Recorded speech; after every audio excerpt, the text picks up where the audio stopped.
गडकरी आणि रोडकरी हे समीकरण जवळपास संपूर्ण भारताला माहिती आहे। नांदेड जिल्ह्यातल्या श्री क्षेत्र माहूर येथे भाविकांची होणारी गैरसोय टाळण्याकरिता आणि वृद्ध, दिव्यांग इत्यादी महिला पुरुष वर्गाला गडावरती दर्शनाला नियमितपणे जाता यावे याकरिता माहूर येथे श्री क्षेत्र रेणुका देवीच्या पायथ्यापासून ते मंदिरापर्यंत कॅप्सूल लिफ्ट आणि स्काय वॉक या भूमिपूजनाच्या निमित्ताने केंद्रीय मंत्री नितीन गडकरी हे माहूर येथे दाखल झाले होते। विशेष म्हणजे ज्या लिफ्ट आणि स्कायवॉकच्या भूमिपूजनासाठी नितीन गडकरी हे माहूर येथे आले होते, श्री क्षेत्र माहूरगड येथे असलेल्या 251 पायऱ्यांचा उभा चढ त्यांनी स्वतः चालून पूर्ण केला। श्री क्षेत्र माहूर येथे 251 पायऱ्या चढून गडावरती दर्शनाला जावे लागते। केंद्रीय मंत्री नितीन गडकरी हे स्वतः 251 पायऱ्या चढून सपत्नीक श्री क्षेत्र माहूर येथे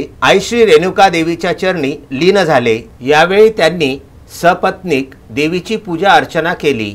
अवघ्या 18 महिन्याच्या कालावधीमध्ये श्री क्षेत्र माहूर येथे कॅप्सूल लिफ्ट आणि स्कायवॉक हा प्रकल्प पूर्णत्वास नेण्याची नितीन गडकरी यांची इच्छा त्यांनी यावेळी बोलून दाखविली। संजय घोगरेंसह अनवर खिच्ची, विदर्भ न्यूज, माहूर।